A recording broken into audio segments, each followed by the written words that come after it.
Olá, queridos, a paz a todos.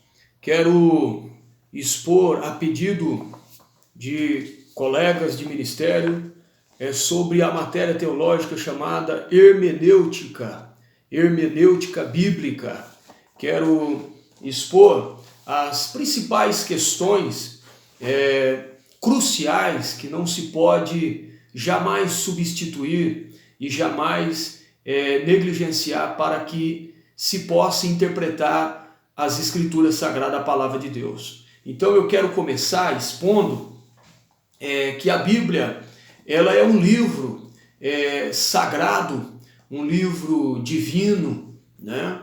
Mas que, ou seja, ela contém a Palavra de Deus e ela também é a Palavra de Deus, mas ela contém palavras humanas, né? E palavras de seres espirituais. Então existe dois lados, dois aspectos, melhor dito, para se entender a Bíblia.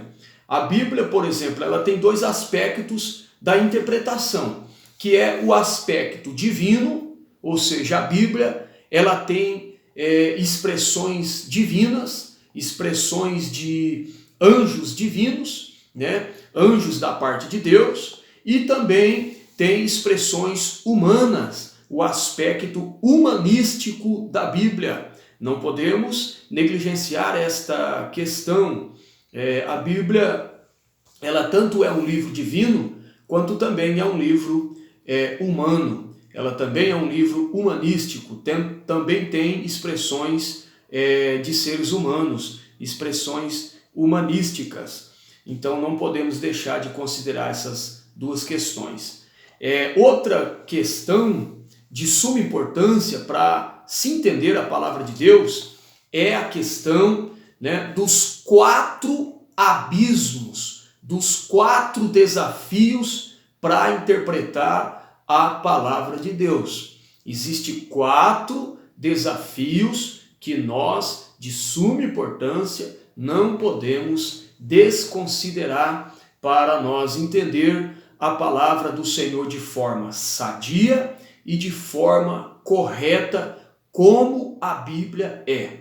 Por exemplo, existe o primeiro desafio na Bíblia, chamado o abismo histórico-cultural. Estão correlacionados, né? O abismo histórico-cultural.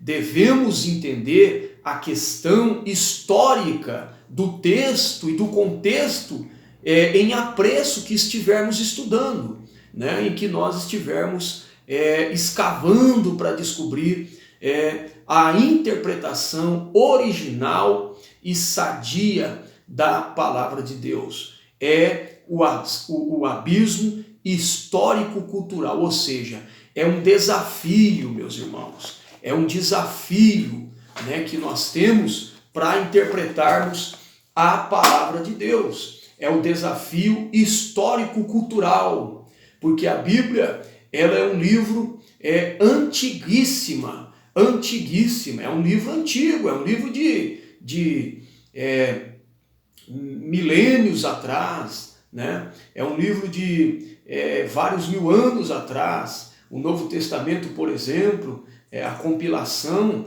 de todo o Novo Testamento, né? É um livro de cerca de quase 2000 anos atrás. Então deve-se ter muito cuidado nesse desafio, que é o desafio histórico-cultural. A Bíblia não foi escrita dentro da nossa cultura, né, brasileira, ou das culturas que existe em muitos diversos países, né, exceto a cultura judaica, né? Então, a cultura romana que havia na época. Então, se nós não considerar este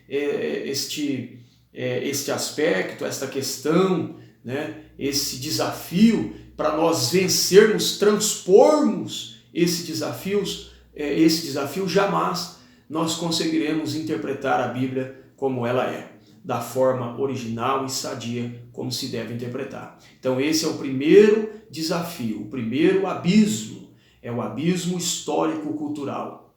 O segundo abismo, o segundo desafio, a segunda questão que nós devemos aprender na palavra de Deus, vencendo esse desafio, é o desafio geográfico. O desafio geográfico. A Bíblia ela foi escrita por diversos autores, por diversas épocas, em diversas épocas e em diversos lugares geográficos. Por exemplo, como nós vamos entender o porquê daquele episódio lá do gadareno na aldeia de Gadara, em que ele estava possesso por uma legião, né? Em que Cristo sai de um lugar e vai para outro lugar chamado Gadara, uma aldeia que distava de Jerusalém por alguns quilômetros. Como vamos entender o porquê que aquela legião pediu autorização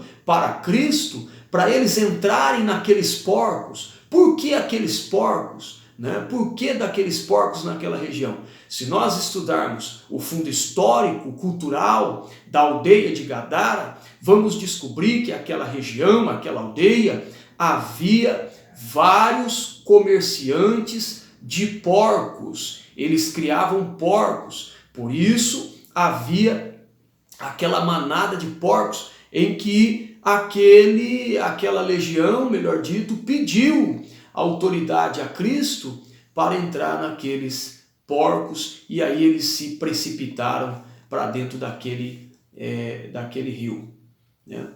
Então, é o fundo histórico e cultural que nós devemos descobrir e aprender na Bíblia para nós interpretarmos. Este é o primeiro desafio, o primeiro abismo para nós vencermos para entender a Bíblia. O segundo é o geográfico, né? O geográfico. Então, Gadara era a região onde havia comerciantes de porcos. Então é o segundo desafio, o segundo abismo, que é o abismo geográfico. O primeiro é histórico-cultural, que estão correlacionados, né? Estão praticamente correlacionados. É o histórico-cultural, entender a cultura da época, segundo o texto e o contexto que estivermos apreciando na Bíblia, estudando, e também os costumes da cultura da época. Os costumes da cultura da época. Quais eram os costumes? Por exemplo, aquelas as moças, a parábola da dracma perdida, aquelas moças, as moças na época, elas juntavam dracmas, que eram moedas, né, que valiam uma certa quantia, que eu não me lembro agora no momento. Elas juntavam para comprar um colar de pérolas que custavam um alto valor, para elas casarem, né, no seu casamento usarem aquele colar de pérola. E elas juntavam as dracmas para adquirir o colar de pérola, que era o adorno, segundo a cultura que havia naquela época. E Jesus usa essa cultura, né, esse costume, para ilustrar que nós devemos valorizar e não perder, né, os valores do reino de Deus, os valores da fé cristã, da vida cristã, para nós um dia casarmos com o nosso noivo, que nós iremos casar com ele, que é o Senhor Jesus Cristo, que é tido como o noivo da igreja, em que nós iremos casar, uma simbologia bíblica, naquele dia no arrebatamento, né, após o arrebatamento, melhor dito, nos ares, e que nós para sempre estaremos com o Senhor na eternidade. Então, se nós não estudarmos o fundo histórico da Bíblia, o histórico cultural, nós vamos ter, né, impossibilidades, dificuldades de interpretar de maneira correta e sadia os textos bíblicos, certo? Então, o primeiro abismo, o primeiro desafio histórico-cultural. O segundo desafio, o desafio geográfico, o desafio das regiões, dos rios, dos mares, dos montes, das terras, das divisões das terras, das tribos, de Israel, uma ficou para o sul, a outra para o norte, né? Quais os profetas de uma região, quais os profetas da outra, e assim sucessivamente por diante. A Bíblia vai expor as suas regiões geográficas para nós entendermos o que o texto quer dizer. Terceiro desafio para se entender e se interpretar as Escrituras Sagradas é o desafio linguístico. Todos nós sabemos que a Bíblia não foi escrita na língua portuguesa. Todos nós sabemos que a Bíblia, tanto o Antigo quanto o Novo, não foi escrito na língua inglesa. Todos nós sabemos que a Bíblia não foi escrito na língua russa. A Bíblia ela foi escrita em outras línguas conforme a época em que foi escrita. Por exemplo, o Antigo Testamento, todos nós sabemos, né, uma boa parte sabe-se, que foi escrito em hebraico e algumas porções em aramaico no Antigo Testamento. No Novo Testamento, a Bíblia é escrita originalmente, a sua língua original, em grego. O grego chamado grego koiné, né? O grego da época em que se foi escrito as porções do Novo Testamento. E uma mínima porção da Bíblia em hebraico siríaco. Uma mínima porção. Algumas expressões, algumas frases, algumas palavras em hebraico siríaco, que era um dialeto do hebraico. Então isso é o abismo linguístico. Nós devemos estudar as Escrituras também na sua língua original, até mesmo pelo fato de que a nossa língua portuguesa ela tem muitos dialetos que diferem, né? Que às vezes não se encaixa na correta e sadia interpretação conforme o próprio texto está querendo nos dizer. E isso, meus prezados, não denota, estudar os originais não denota soberba, altivez, né, ministerial, não denota presunção do intérprete nem do proclamador das Escrituras. Não, pelo contrário, isso denota zelo, isso denota um cuidado que temos ao interpretar as Escrituras, ao estudarmos a palavra do Senhor. Isso denota, né, humildade em termos zelo e cuidado com aquilo que estamos lendo e passando, né, e repassando para os nossos ouvintes, correto? Então este é o terceiro desafio, o terceiro abismo, a terceira dificuldade que nós temos para se entender e interpretar os textos sagrados. É o abismo, é o desafio linguístico, correto? Agora o quarto desafio, o quarto abismo que temos que transpormos, que vencermos, né? O quarto desafio que temos que vencer é o desafio que eu chamo de desafio espiritual, o abismo espiritual. A Bíblia, ela tem como o seu autor por excelência, chamado assim, o seu autor supremo, o seu autor perfeito, o próprio Espírito Santo que inspirou os autores humanos. Eu não disse no início que a Bíblia tem dois aspectos, o aspecto divino, porque a Bíblia ela é e também contém a palavra de Deus, e também o aspecto humanístico, porque também tem e contém palavras humanas, né? Então a Bíblia ela não deixa de ter como o autor por excelência, acima, né, superior aos autores humanos, que inspirou, né, e impeliu os autores humanos, o próprio Espírito Santo de Deus. Porque a Bíblia ela é inspirada pelo Espírito Santo, ela é perfeita nas suas expressões e harmonias, de Gênesis a Apocalipse, correto?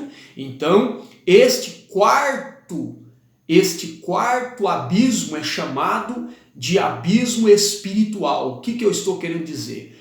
A Bíblia não se pode ler e estudar ela sem a comunhão íntima com o autor por excelência dela, que é o próprio Espírito Santo, que a inspirou para ser escrita, correto? Então se deve estudar a Bíblia em comunhão íntima com o Espírito Santo, o Espírito Santo da verdade, que revela a palavra de Deus, que revela a verdade de Deus escrita aqui nas Escrituras, correto? Então são os 4 abismos, são só esses 4 abismos. Vou repetir: o abismo linguístico, o abismo histórico-cultural, o abismo geográfico, o abismo espiritual, correto? Agora, a Bíblia ela contém 3 contextos para se interpretar a própria Bíblia. Ela existe 3 contextos para que nós possamos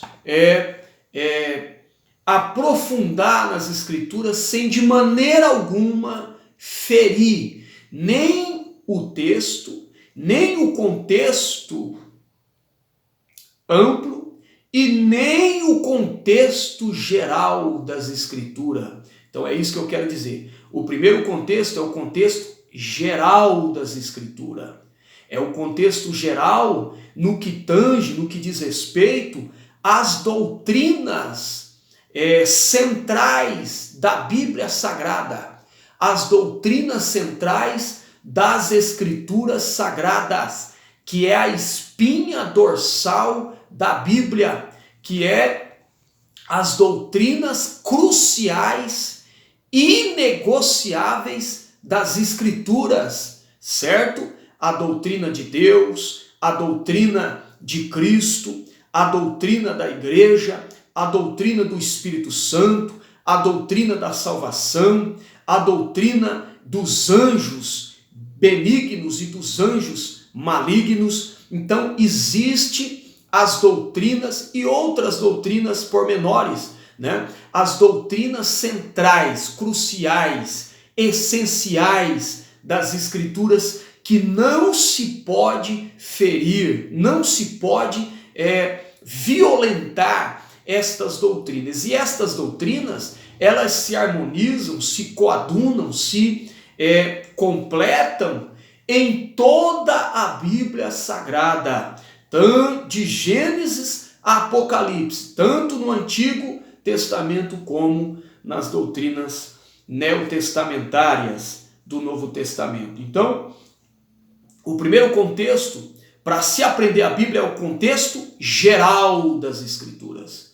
Por exemplo, quando nós lemos uma parábola, um exemplo, essa parábola que nós lemos, a interpretação dela não pode ferir outros textos de Gênesis, outros textos de Salmos, outros textos de Provérbios, outros textos de Apocalipse, outros textos que está inserido no único livro histórico do Novo Testamento, que é o livro de Atos. Não pode ferir no que tange as doutrinas, né, essenciais das Escrituras, correto? É o contexto geral das Escrituras, certo? Esse é o primeiro contexto dos 3 que devemos levar em consideração.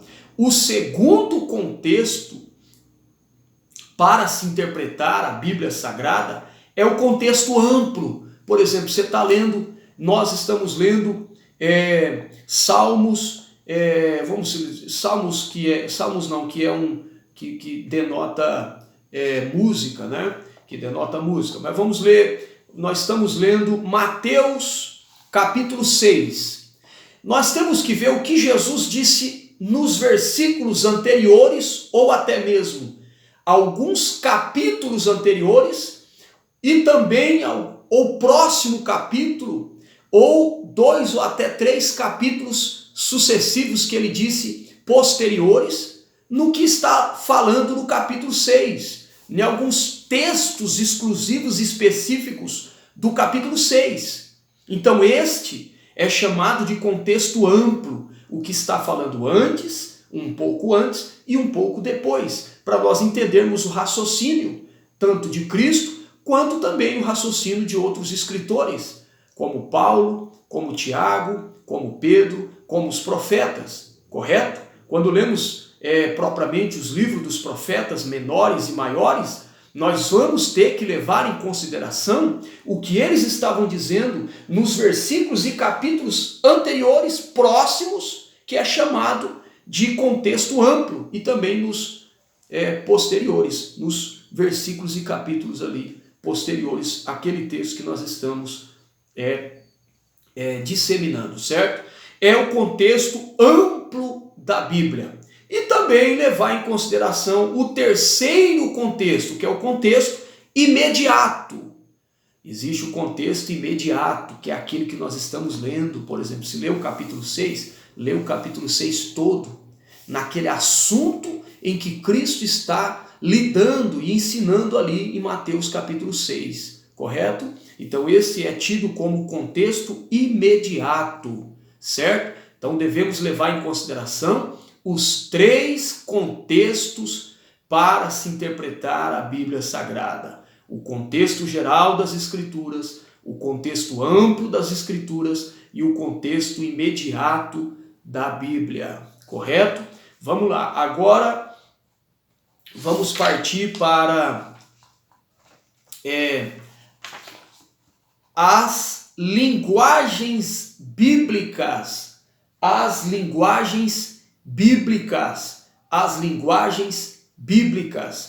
A Bíblia demonstra várias linguagens. A Bíblia, ela usa, né? Deus e os escritores usaram linguagens tipológicas e simbólicas, né? Simbólicas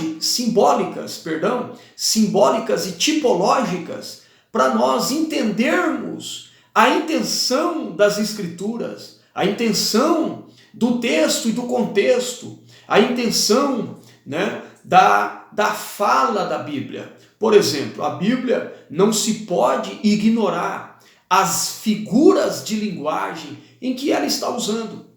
Por exemplo, existem as linguagens bíblicas. Por exemplo, existe, e é de suma importância nós entendermos e conhecermos o que significa essas linguagens. Por exemplo, existe na Bíblia a linguagem acróstica.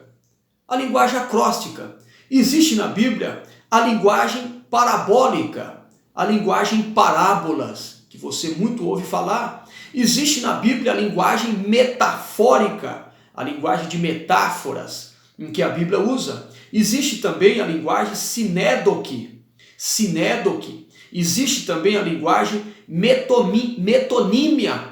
Metonímia é uma linguagem bíblica. Existe a linguagem prosopopérica, prosopopeia. A Bíblia usa em figura de linguagem prosopopeia. Existe também símbolos na Bíblia, né? A linguagem símbolos.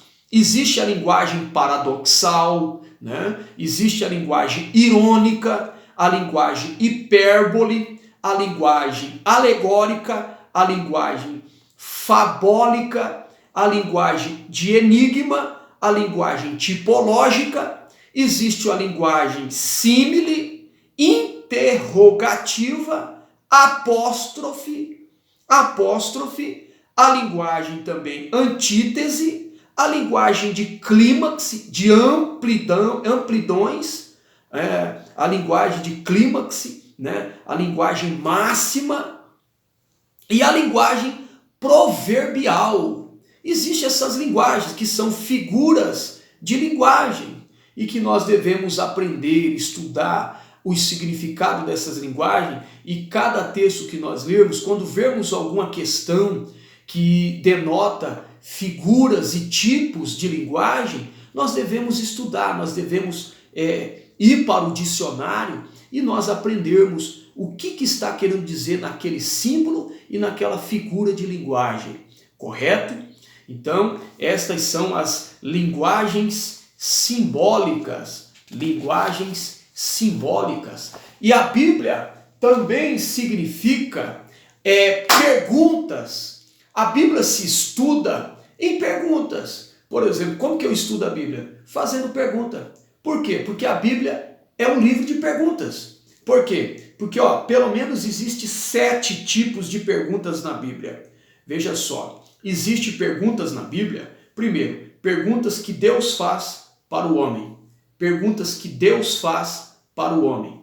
Existem perguntas na Bíblia que também perguntas que o homem faz para Deus. Existem na Bíblia perguntas que o homem faz para outro homem. Existem perguntas na Bíblia também, perguntas que o homem faz para si mesmo, chamado de sololíqua. Pergunta sololíqua, que eu faço para mim mesmo. É uma expressão de desabafo psicológico, né? Humano, que eu faço para mim mesmo. Isso está muito inserido em Salmos. Existem perguntas que Deus faz a Satanás, como está inserido lá em Jó, em que ele perguntou a Satanás a respeito do seu servo chamado Jó. Existe na Bíblia, em 6º lugar, perguntas que Satanás faz para Deus, correto? E nós devemos entender. Então existe também a 7ª pergunta na Bíblia, pelo menos 7, que eu descobri até hoje.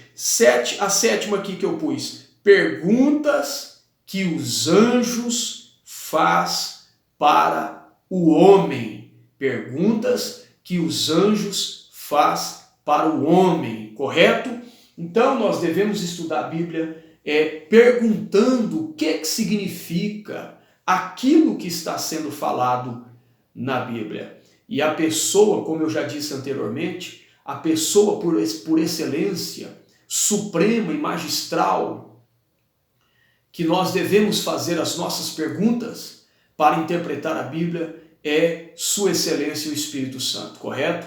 Porque Ele é o autor por excelência da Bíblia, por excelência da Bíblia. Agora, em último lugar, eu quero deixar bem esclarecido